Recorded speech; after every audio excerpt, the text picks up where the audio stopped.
भारत सरकारचं जलशक्ती मंत्रालय आयोजित 6वा राष्ट्रीय जल पुरस्कार 2024 अंतर्गत स्थानिक स्वराज्य संस्था श्रेणीत नवी मुंबई महापालिकेने देशात प्रथम क्रमांक पटकावलेला आहे। राष्ट्रीय जल पुरस्कार पटकावलेला आहे। नवी दिल्लीतील विज्ञान भवन इथं मंगळवारी आयोजित विशेष समारंभामध्ये राष्ट्रपती द्रौपदी मुर्मू यांच्या हस्ते महापालिकेचे आयुक्त डॉक्टर कैलास शिंदे यांनी हा पुरस्कार स्वीकारला।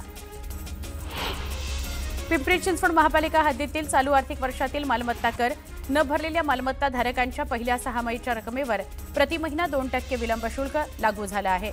याबाबतची माहिती कर आकारणी आणि कर संकलन विभागाने दिली आहे। मुंबई महापालिकेची निवडणूक अद्याप जाहीर झाली नसली तरी जिल्हा परिषद नगरपालिका निवडणूक लढवणाऱ्या अपक्ष उमेदवारांकरता राज्य निवडणूक आयोगाने चिन्हांची यादी जाहीर केली आहे। अर्ज मागे घेण्याच्या मुदतीनंतर 26 नोव्हेंबरला अधिकृत चिन्ह वाटप केलं जाणार आहे असं सांगण्यात आलं। अंधेरी पश्चिम ते दहिसर मेट्रो 2A आणि गुंदवली ते दहिसर मेट्रो 7 या मार्गिकेवर 6 महिन्यांमध्ये वीज बिलात 12 कोटी 79 लाख रुपयांची बचत महामुंबई मेट्रो संचालन मंडळाने केली आहे। ऊर्जेच्या प्रभावी वापरातून विजेच्या बिलामध्ये 34% बचत केली गेली आहे। त्यातून मेट्रो संचालनाचा खर्चही घटला आहे। नागपूरमधील हिंगणा पोलीस ठाण्यातील उपनिरीक्षक दीक्षा ताजने यांना 50,000ची लाच मागितली म्हणून जिल्हा न्यायालयातून पोलिसांनी ताब्यात घेतलंय। अल्पवयीन मुलीच्या विनयभंग प्रकरणी पॉक्सो दाखल झालेल्या आरोपीला वाचवण्याकरता साक्षीदारालाच गुन्ह्यात अडकवण्याची धमकी त्यांनी दिली आणि 50,000ची लाच मागितली होती। पोलीस उपनिरीक्षक दीक्षा ताजने यांनी तशी मागणी केली होती। शासनाला शिक्षक संख्या निश्चितीचा आणि समायोजनेबाबतचा निर्णय घेण्याचा पूर्ण अधिकार आहे असं नमूद करून संच मान्यतेविषयीचा राज्य सरकारचा 15 मार्च 2024चा निर्णय उच्च न्यायालयाने वैध ठरवलेला आहे। हा शासन निर्णय कायदेशीर असून शिक्षण हक्क कायद्याच्या तरतुदींशी पूर्णपणे सुसंगत असल्याचा निर्वाळा सुद्धा न्यायालयाने दिला। त्यामुळे पटसंख्येनुसारच शिक्षकांची भरती होणार आहे। पुरुष देखील टोकाच्या मानसिक त्रासातून जात असतात। घरगुती कलह, अत्याचार, एकटेपणा, आजारपण अशा अनेक कारणांनी तेही खचतात। अशा पुरुषांना आधार देण्याकरता महाराष्ट्रामध्ये 8 ते 10 NGO काम करतायत। या NGOंच्या हेल्पलाईनवर वर्षभरामध्ये देशभरातून मदतीकरता 98,000 ते 1 लाख फोन येतात आणि विशेष म्हणजे त्यातील सुमारे 15 ते 17,000 पुरुष वर्गाचे फोन हे महाराष्ट्रातील आणि त्यातही सर्वाधिक ग्रामीण भागातून येत असतात।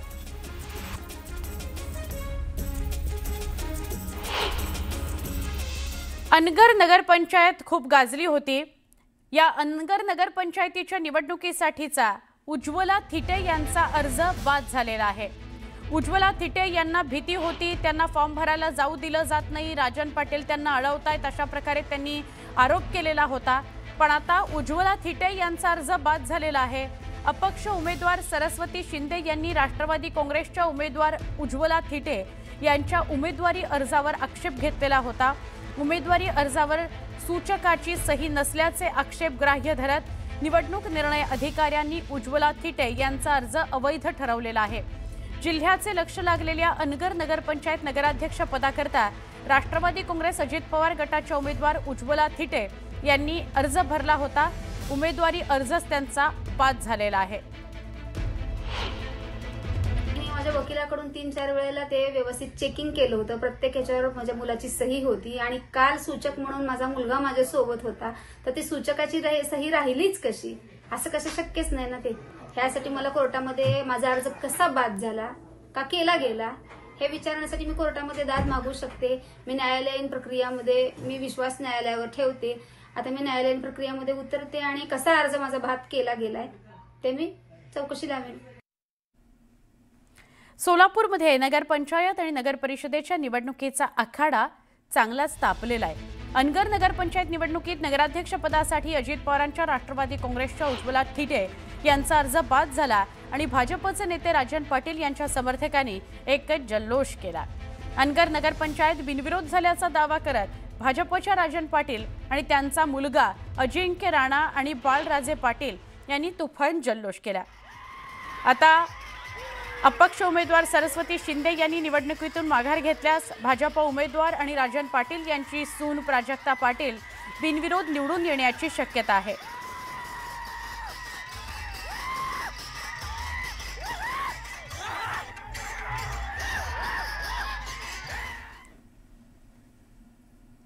अजून एका मोठ्या बातमीकडे आपण वळूया। भाजपचं प्रदेश कार्यालय जिथे निवडणूक प्रभारींची महत्त्वाची बैठक होणार आहे।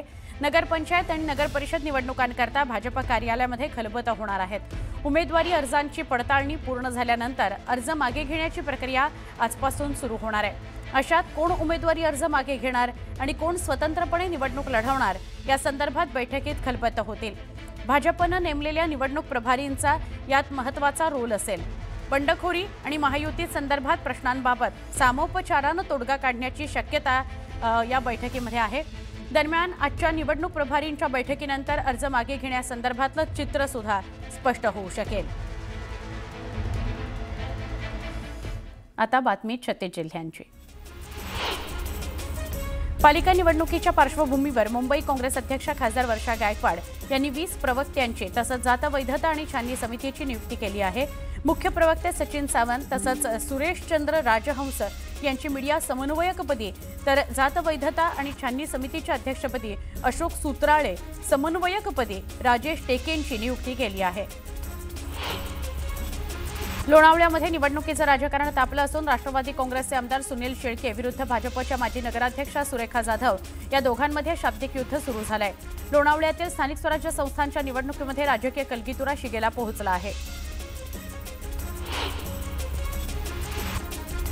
भाजपमध्ये सुरू असलेल्या पक्ष प्रवेशावरून शिवसेनेनं रवींद्र चव्हाणांवर व्यंगचित्र काढून व्हायरल केलं। व्यंगचित्राच्या माध्यमातून भाजपला डिवचण्यात आलेलं आहे।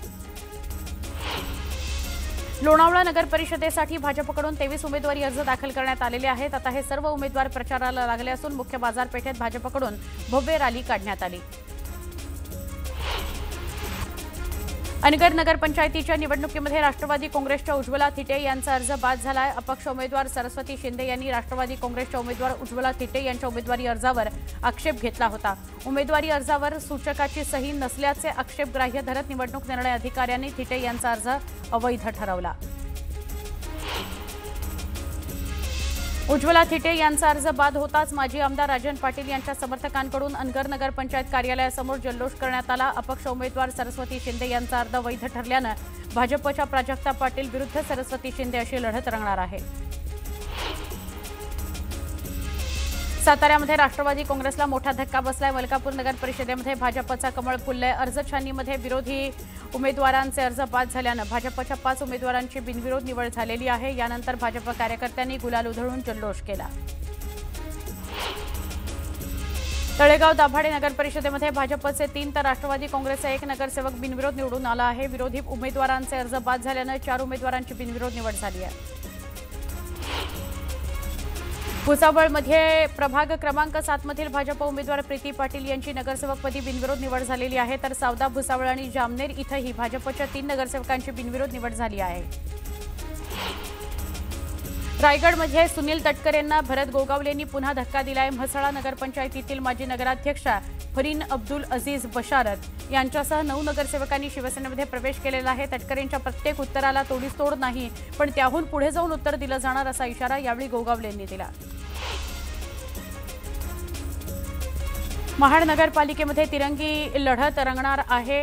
भाजप आणि राष्ट्रवादी काँग्रेसच्या युतीतून सुदेश कळमकर आणि शिंदेंच्या शिवसेनेकडून सुनील कविस्कर तर मवियाकडून चेतन पोटफोडे निवडणूक लढवणार आहेत। ऐन निवडणुकीच्या काळामध्ये बीड शहरातील भाजपसह राष्ट्रवादी काँग्रेसच्या कार्यालयात शुकशुकाट बघायला मिळतोय। राष्ट्रवादी काँग्रेसच्या कार्यालयाला कुलूप असल्याचं बघायला मिळालं। शिवसेना उबाठा पक्षाचे नेते अद्वै हिरे यांनी भाजपमध्ये प्रवेश केला।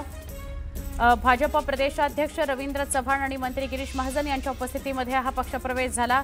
अद्वै हिरे दादा भुसेन विरोधात निवडणूक लढले होते। अद्वै हिरेच्या भाजप प्रवेशावरून मंत्री दादा भुसेंनी नाराजी नोंदवली। स्थानिक स्वराज्य संस्थांच्या निवडणुकीपूर्वी भाजपमधील अंतर्गत कलह वाढलाय। दादा भुसेंनी सहकारी मंत्र्यांच्या मदतीने नाराजीचा सूर आळवला। भाजप प्रदेशाध्यक्षांनी मोठी खेळी खेळली आहे। डोंबिवली आणि कल्याण ग्रामीण विधानसभा मतदारसंघात मनसे शिवसेनेला सुरुंग लावलाय। मनसे आणि शिवसेनेचे नगरसेवक रवींद्र चव्हाणांनी फोडले।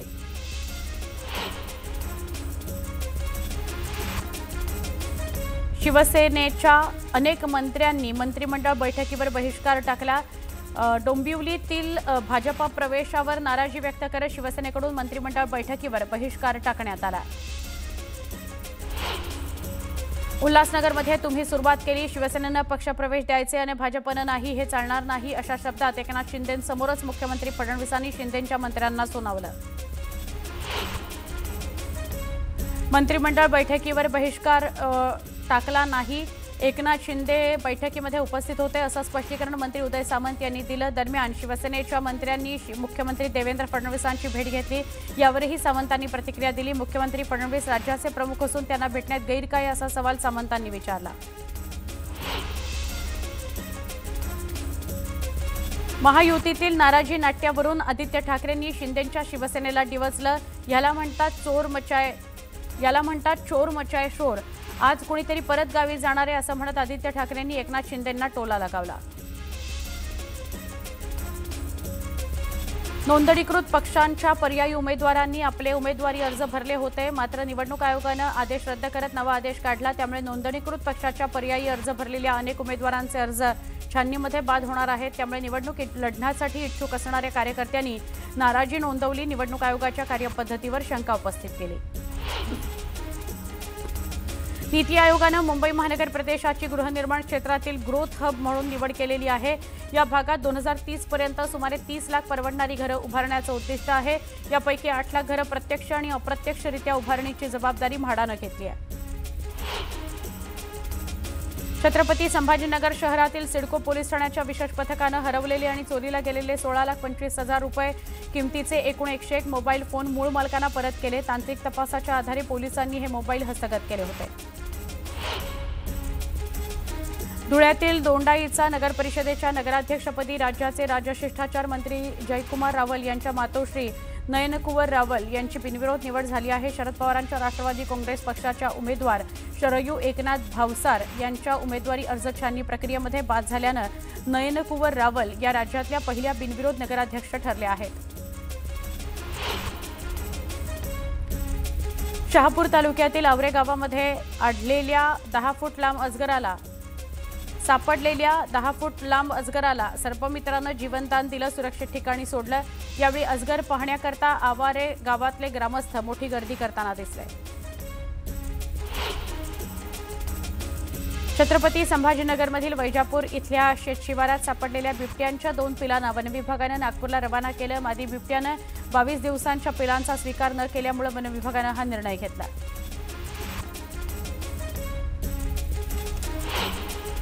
बिहारचे मुख्यमंत्री नितीश कुमार यांची एनडीएचे नेते म्हणून निवड होणार आहे, आता जवळपास निश्चित झालेलं आहे। ते पुन्हा मुख्यमंत्री पदाची शपथ घेणार आहेत। ते या राज्याचे 10व्यांदा मुख्यमंत्री होणार आहेत।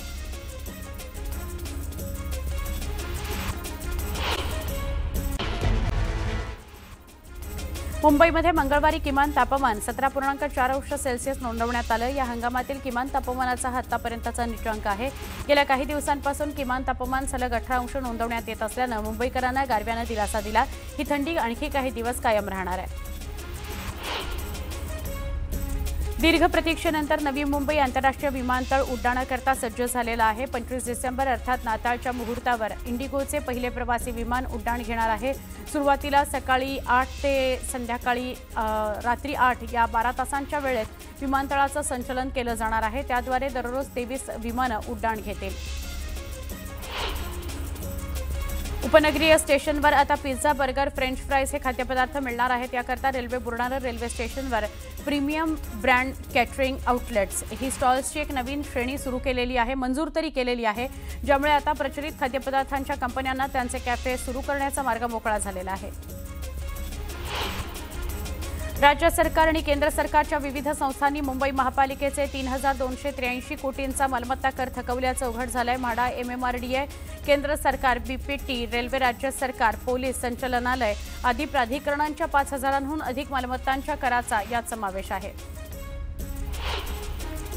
अमेरिकन फेडरल रिझर्व्हकडून व्याजदर कपात होण्याच्या अपेक्षा कमी झाल्यानं भारतीय बाजारात सोने चांदीच्या दरात घसरण झाली। मंगळवारी दिल्लीमध्ये सोन्याचे दर 3,900 रुपयांनी घसरले, 1,25,800 रुपये प्रति 10 ग्रॅमसाठी झाले, तर चांदीचे दरही 7,800 रुपयांनी घसरले, 1,56,000 रुपये प्रति किलो इतक्यावर ते आले। डिसेंबर 2026 पर्यंत मुंबई शेअर बाजाराचा सेन्सेक्स 1,11,000 अंकांच्या पातळीवर जाऊ शकतो असा नवा अंदाज मॉर्गन स्टॅनलेच्या विश्लेषकांनी व्यक्त केला। मॉर्गन स्टॅनलेच्या बुल केस अंदाजानुसार शेअर बाजार सध्याच्या पातळीपेक्षा सुमारे 26% वाढणार आहे।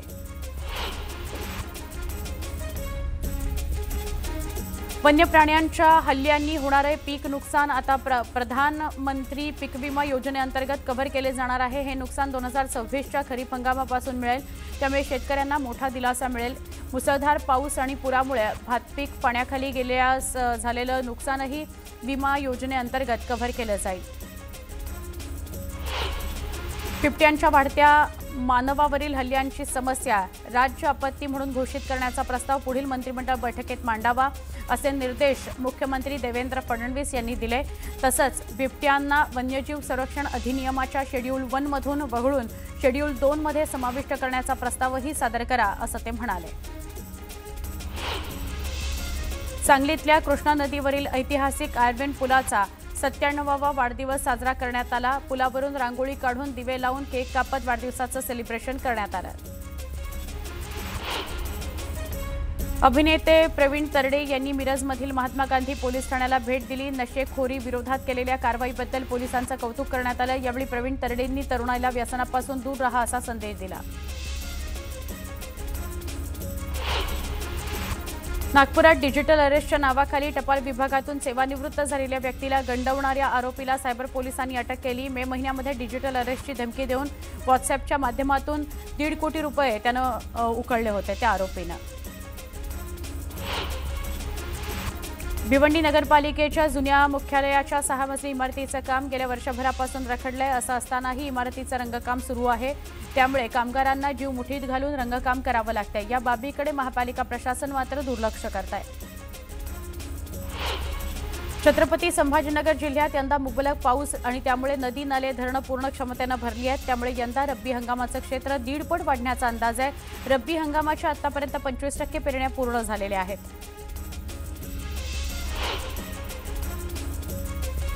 शिरूर तालुक्यातील शिक्रापूर इथं सिकंदर शेख यांच्या दुकानामध्ये 4 पायांची कोंबडी आढळून आली। 4 पायांची ही कोंबडी पाहण्याकरता नागरिकांनी गर्दी केली।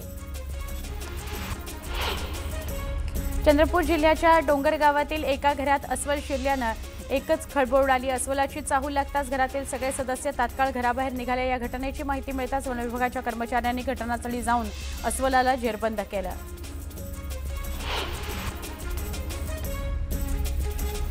महाबळेश्वरमध्ये पत्रकारांनी निवडणूक निर्णय अधिकाऱ्यांविरोधात नगरपालिकेसमोर धरणं आंदोलन केलं। उमेदवारी अर्जाच्या छाननीबाबत माहिती न दिल्यानं हे आंदोलन करण्यात आलं।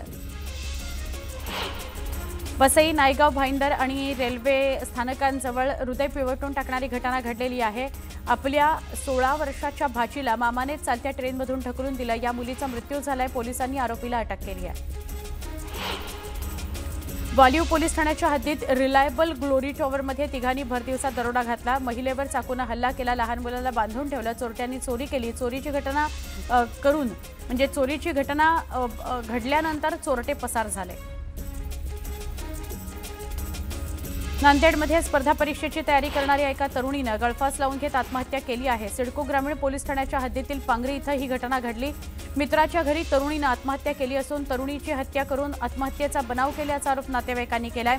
या प्रकरणी माधव काळे या तरुणावर गुन्हा दाखल करण्यात आलाय।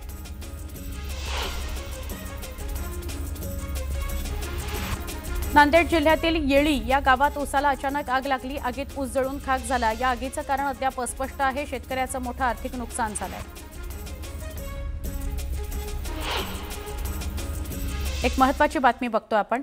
राज्यात बिबट्याच्या हल्ल्यांनी धुमाकूळ घातलाय। असं असतानाच राज्य सरकारनं काही महत्त्वाचे निर्णय घेतलेत। बिबट्याच्या मानवावरील हल्ल्यांना राज्य आपत्ती घोषित करण्याचा निर्णय घेण्यात आलाय। तसा प्रस्ताव मांडण्याचे आदेश मुख्यमंत्री देवेंद्र फडणवीस यांनी दिले। तर बिबट्यांचा वावर असलेल्या जिल्ह्यात शाळांची वेळ बदलण्यात येणार आहे।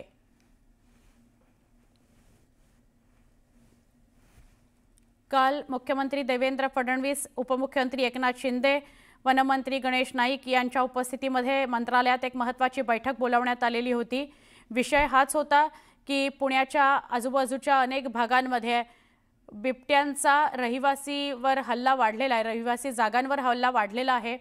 आणि अनेकांचा बळीसुद्धा बिबट्या घेतो आहे। तर त्या पार्श्वभूमीवर कालची बैठक होती ज्यात हे महत्त्वाचे निर्णय झालेले आहेत।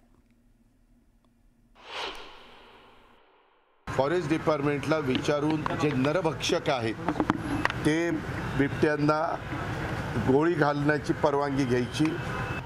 आपण केंद्र सरकारला अशी विनंती करतोय की काही प्राणी असे आहेत की ज्यांना तुम्ही मारू शकत नाही, परंतु काही प्राणी त्याच्यातनं काढले तर मला त्याचं एक एक्झॅक्ट नाव सांगता येईना तुम्हाला, तर त्यांना मग तुम्हाला मारता येतं। बिबट्यांचं नियंत्रण करण्यासाठी केंद्रीय वन्यजीव मंत्रालयाने परवानगी दिलेली आहे आणि म्हणून भविष्यकाळामध्ये त्याची वाढ होणार नाही यासाठी प्रयत्न केले जातील। काय स्वरूपात सूचना म्हणजे कशा स्वरूपात इम्प्लिमेंट केलं जाईल ते वाढ होऊ नये यासाठी? त्यासाठी त्याने इंजेक्शन दिले जातील किंवा अन्य काही उपाय होऊ जातील, परंतु बिबट्याची संख्या कमी करण्यासाठी पूर्ण यंत्रणा तयार झालेली आहे। अच्छा। आणि म्हणून काही वन खात्याची जमीन घेऊन त्या ठिकाणी प्रोडक्शन वॉल वगैरे सगळ्या बांधून, कंपाऊंड वॉल बांधून त्या ठिकाणी कसे ते बिबटे ठेवता येतील, त्यांना नर माद्यांना वेगळं कसं करता येतील जेणेकरून त्यांचं प्रजनन जे आहे ते थोडं थांबलं पाहिजे, कमी झालं पाहिजे, त्या संदर्भामध्ये सुद्धा निर्णय या ठिकाणी झाला।